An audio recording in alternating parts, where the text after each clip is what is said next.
Assalamualaikum warahmatullahi taala wabarakatuh. Alhamdulillah hari ini kita berkesempatan untuk menyambung kembali perbincangan kita tentang sepatian karbon. Jadi insya-Allah hari ini kita akan bincang sepatian karbon iaitu dalam mata pelajaran sains tingkatan 5. Dalam siri yang lepas kita telah pun membincangkan sebatian karbon, sebahagian sebatian karbon. Jadi hari ini kita akan sambung semula perbincangan kita dengan tajuk sebatian karbon sehinggalah ke habis tajuk ini. Jadi jika pelajar-pelajar yang mengikuti video ini bolehlah buka bersama sambil mendengar dan melihat video ini, buka bersama modul PDP yang berwarna kuning ini. Okay. Jadi objektif pembelajaran kita adalah pertama menganalisis kepelbagian sebatian karbon, yang kedua menganalisis alkohol dan kesannya terhadap kesihatan, dan yang ketiga menganalisis lemak dan kesannya terhadap kesihatan. Jadi objektif yang pertama dan yang kedua telah saya bincangkan dalam video yang pertama. Jadi hari ini kita sambung untuk kita capai objektif yang ketiga, iaitu mempelajari lemak dan kesannya terhadap kesihatan manusia. Baik, lemak adalah sebahagian daripada sebatian karbon, iaitu dalam kategori sebatian karbon organik. Sebab lemak berasal daripada sama ada haiwan atau tumbuh-tumbuhan. Lemak terbagi kepada dua, iaitu lemak tepu dan lemak tak tepu. Di mana kedua-duanya lemak ini mengandungi unsur karbon, oksigen dan hidrogen. Baik, dan perbezaannya dari segi sumber, di mana lemak tepu banyak berasal daripada lemak haiwan, manakala lemak tak tepu berasal banyak daripada tumbuhan. Dari segi takat lebur, lemak tepu mempunyai takat lebur yang tinggi, manakala lemak tak tepu takat leburnya rendah. Jadi pada keadaan suhu bilik, lemak tepu berada dalam keadaan perpejal, sementara lemak tak tepu berada dalam keadaan cecair. Dari segi bilangan atom hidrogen, lemak tepu bilangan atom hidrogennya sudah maksimum. Maksudnya sudah penuh, tidak boleh lagi atom hidrogen memasukinya. Sementara lemak tak tepu belum maksimum. Bukan minimum, tapi belum maksimum. Maksudnya boleh lagi, ada ruang lagi untuk hidrogen memasuki lemak tak tepu. Dari segi kandungan kolesterol, lemak tak tepu lebih rendah kolesterolnya berbanding dengan lemak tepu. Sebab itu dari segi kesihatan, lemak tepu kesannya buruk berbanding dengan lemak tak tepu, ataupun lemak tak tepunya lebih baik dari segi kesihatan berbanding dengan lemak tepu. Baik, kesan lemak tepu dan lemak tak tepu ke atas kesihatan. Okey. Pengambilan lemak tepu berlebihan boleh menyebabkan pemendapan kolesterol dalam saluran darah yang mungkin mengakibatkan serangan jantung dan tekanan darah tinggi. Pengambilan lemak tak tepu juga boleh menurunkan kepekatan kolesterol dalam darah. Jadi secara kesimpulannya, pengambilan lemak tak tepu adalah lebih baik berbanding dengan lemak tepu. Ini disebabkan oleh kandungan kolesterol. Lemak tepu kandungan kolesterolnya tinggi, lemak tak tepu kandungan kolesterolnya rendah. Okey. Seterusnya, Malaysia merupakan negara pengeluar kelapa sawit yang utama di dunia. Jadi sebab itu dalam tajuk ini kita mempelajari tentang lemak kelapa sawit, sebab kelapa sawit ini adalah daripadanya kita mendapat lemak yang kita kenali sebagai minyak sawit. Okey, di mana buah kelapa sawit yang dipotong seperti gambar ini mengandungi beberapa bahagian. Yang pertama, mesokarp sabuk, yang kedua endokarp ataupun tempurung, dan yang bahagian dalamnya kernel atau isi rong. Ada satu lapisan yang tidak dilabel sini, bahagian luar sekali yang nipis, itu kulit dia. Jadi kulit, mesokarp sabuk, endokarp tempurung, kernel isi.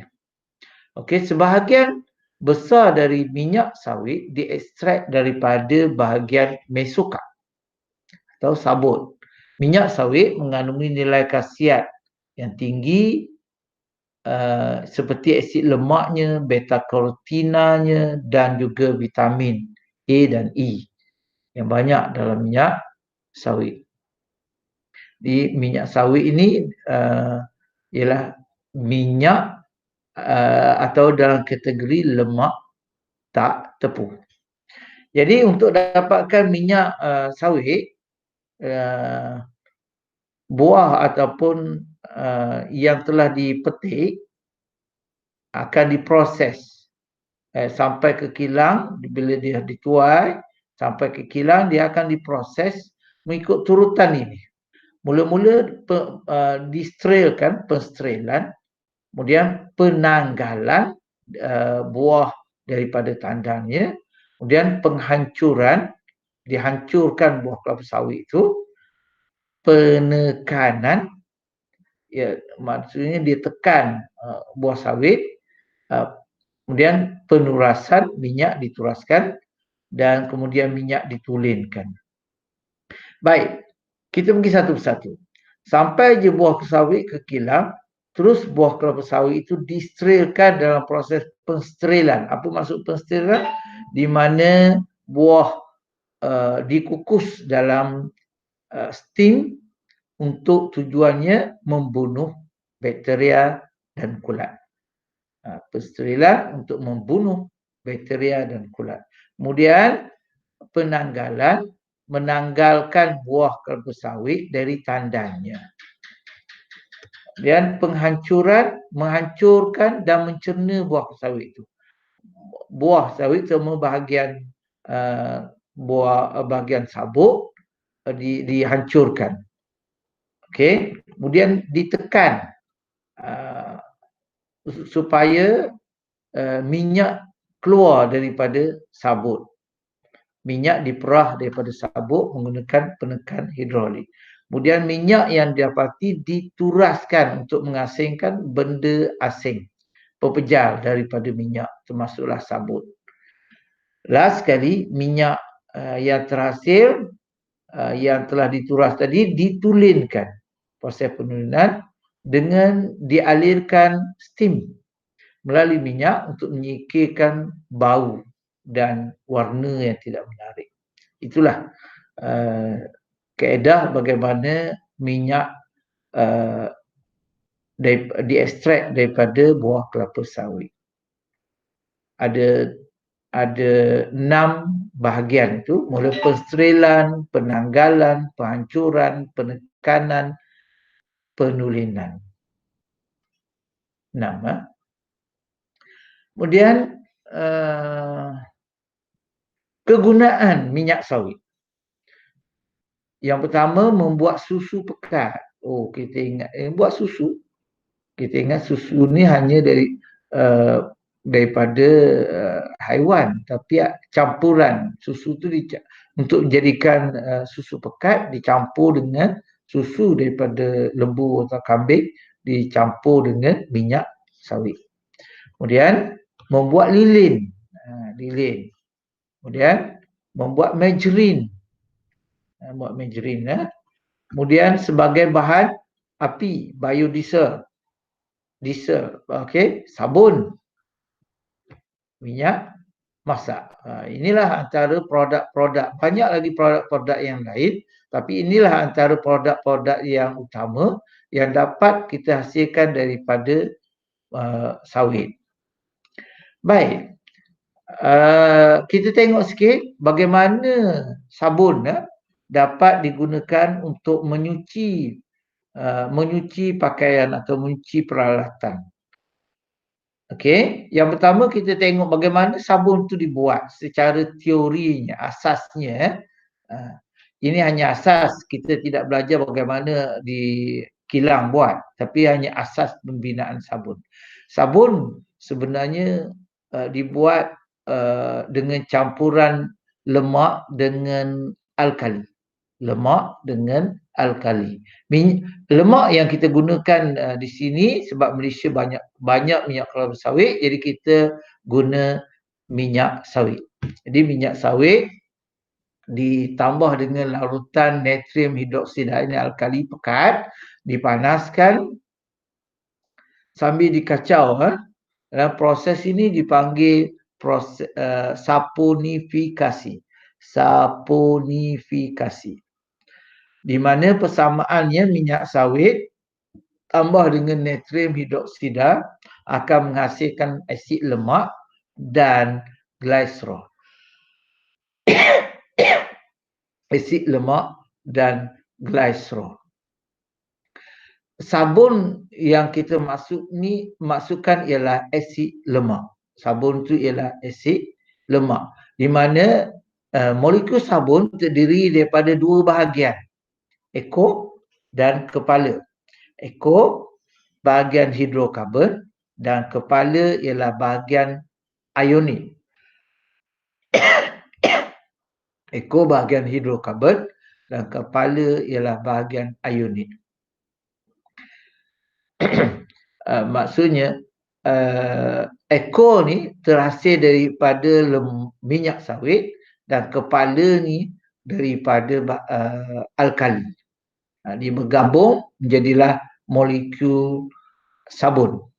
Di mana kalau kamu tengok gambar rajah ini, katakan bawah ini kain, ini kotoran, molekul-molekul sabun akan melekat pada kotoran tu, di mana bahagian ekor sabun akan larut dalam grease, manakala bahagian kepalanya larut dalam lemak. Sebab dia ada dua bahagian yang sifat berlainan, di mana bahagian ekor larut dalam minyak atau grease, manakala bahagian kepala larut dalam air.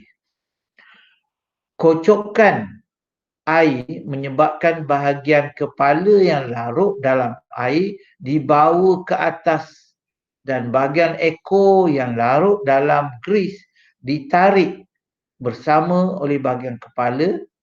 Jadi menyebabkan kotoran tertanggal dari permukaan pakaian.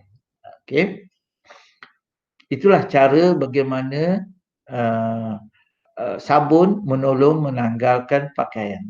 Kalau kita tengok teknologi moden sekarang ni, kita tidak lagi membasuh pakaian dengan menyentalnya. Jarang dah kita buat, tapi masih boleh guna kaedah itu.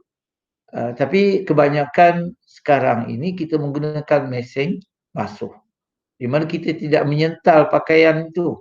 Pakaian dimasuk dalam mesin basuh, kemudian ditambah dengan sabun, tambah dengan air, kemudian mesin basuh itu buat apa pada pakaian? Mesin basuh itu hanya memutar-mutarkan saja air, kocakkan air itu saja. Di mana masa dia memutar air itu, molekul sabun inilah yang menolong menanggalkan kotoran daripada pakaian kita. Kemudian bila sudah tertanggal daripada pakaian, kotoran itu tidak lagi akan melekat kembali pada pakaian kerana sudah dikelilingi oleh molekul sabun. Jadi dengan cara itu pakaian kita akan bersih kembali.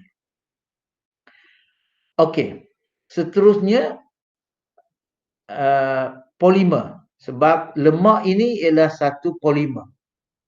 Okey, lemak satu polimer dan polimer ni pun adalah kebanyakannya terdiri daripada sebatian karbon, di mana polimer ialah rantai molekul panjang yang terdiri daripada molekul-molekul kecil.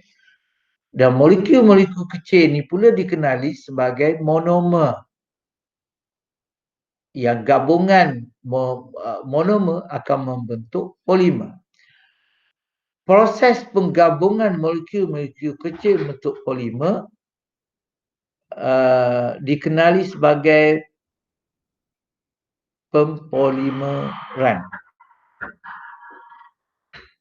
Dan penguraian polimer kepada monomer dikenali sebagai penyah-polimeran. Jadi kita ada 4 istilah kat situ: polimer, monomer, pempolimeran, penyah-polimeran. Jadi kalau gambaran ni, monomer ialah unit-unit kecil dan dia akan bergabung dalam proses pempolimeran untuk membentuk polimer. Polimer boleh kita putuskan rantainya dalam proses yang kita kenali sebagai penyah-polimeran untuk membentuk kembali monomer. Jadi proses pempolimeran dan penyah-polimeran ini berlaku secara berbalik. Contoh polimer semula jadi ialah protein, di mana monomernya ialah asid amino. Contoh yang kedua karbohidrat, di mana monomernya ialah glukos. Contoh yang ketiga getah asli, monomernya ialah isoprena. Getah sintetik pula, ini getah tiruan, sintetik pula monomernya ialah neoprena. Isoprena monomer asli, neoprena monomer sintetik. Getah asli dalam keadaan biasa polimernya berselirat. Apabila kita tarik, memberi daya kepada getah itu, getah akan memanjang. Ini disebabkan oleh rantai molekul getah itu menjadi lebih lurus. Bila ditarik, dia akan menjadi lebih lurus. Itulah sifat semula jadi getah, dia anjang. Dan apabila kita lepas balik daya yang dikenakan, dia akan kembali ke bentuk asalnya. Di mana getah asli terbentuk daripada monomer isoprena dan sifat-sifat getah aslinya ialah dia lembut, kenyal dan tidak tahan haba. Di mana kalau haba tu tinggi sikit, dia mula melekit. Dan akhirnya dia cairlah. Kalau suhu lebih tinggi, dia lebur. Di mana kalau getah asli ni kita dapati daripada pokok getah kan. Pokok getah apabila ditoreh, dia akan mengeluarkan susu getah. Susu getah ini ialah campuran molekul getah dalam air. Okey, sebab tu kita panggil susu. Susu ni molekul dalam larutan. Larutan tu ada air lah ya. Jadi bila kita toreh getah, susu akan keluar dan kemudiannya kalau selepas 2-3 jam susu itu akan beku. Macam mana susu boleh beku? Macam mana susu getah boleh membeku? Baik. Susu getah sebenarnya Jadi pada saya dah sebut tadi campuran dari molekul dalam air. Ya. Jadi setiap molekul getah diselaputi oleh selaput yang bercas positif, yang bercas bercas negatif. Jadi apabila kita tambah asid dalam susu getah, asid ialah ion hidrogen yang bercas positif. Asid membekalkan cas positif, dia tambah dalam susu getah, dia akan menetralkan cas negatif pada susu getah. Jadi apabila dua molekul yang neutral, dia akan boleh berdekatan. Tapi kalau dua molekul asalnya bercas negatif, sebelah sini cas negatif, sebelah sini negatif, dia tidak boleh berdekatan. Sebab cas yang sama bersifat menolak.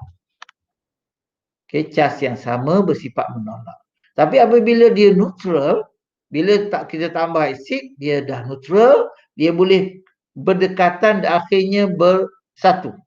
Bersatu macam dua titik air bersatu menjadi air yang lebih besar. Begitu juga dengan molekul getah, dua molekul getah yang neutral dapat bergabung bersama menjadi satu molekul yang lebih besar. Kemudian molekul ketiga datang, bergabung lagi lebih besar sehinggalah dia membeku. Begitulah latex membeku. Datang daripada mana asid? Asid mungkin kita tambah, manusia yang tambah, atau secara semula jadinya apabila dibiarkan susu getah itu 2 atau 3 jam, bakteria akan membiak dalam cecair susu getah tadi dan akan bakteria menghasilkan asid. Jadi apabila contoh kalau asid yang kita tambah biasanya asid formik atau kita panggil cuka getah. Dalam cuka getah tu ada ion hidrogen yang akan menetralkan cas negatif pada zarah getah. Ini menyebabkan zarah-zarah getah berlanggaran satu sama lain dan menyebabkan susu getah itu membeku atau latex menggumpal. Apa jadi pula bila latex ditambah dengan lautan amonia? Amonia ini, lautan amonia ialah alkali. Ya. Jadi alkali dia membekalkan cas negatif. Asid membekalkan cas positif, alkali pula membekalkan cas negatif. Jadi cas negatif daripada amonia menetralkan sebarang asid yang terdapat dalam latex. Tindakan ini menghalang latex dari menggumpal.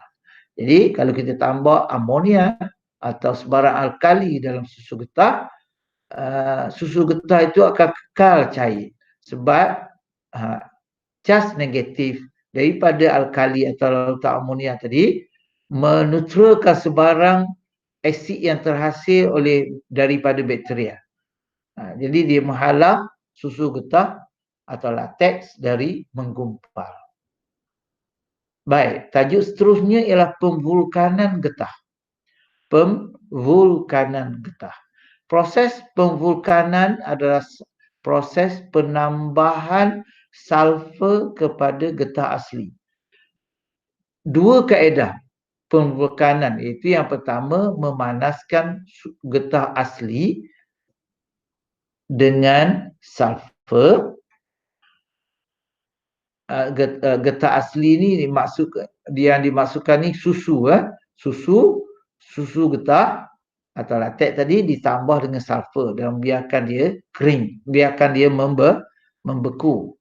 Yang kedua, boleh juga kalau getah itu sudah membeku, getah asli yang sudah beku itu boleh direndam dalam larutan sulfur monoklorida. Itu dua cara. Kalau susu kita boleh tambah je sulfur, ataupun kalau dia sudah beku boleh direndam dalam larutan sulfur monoklorida.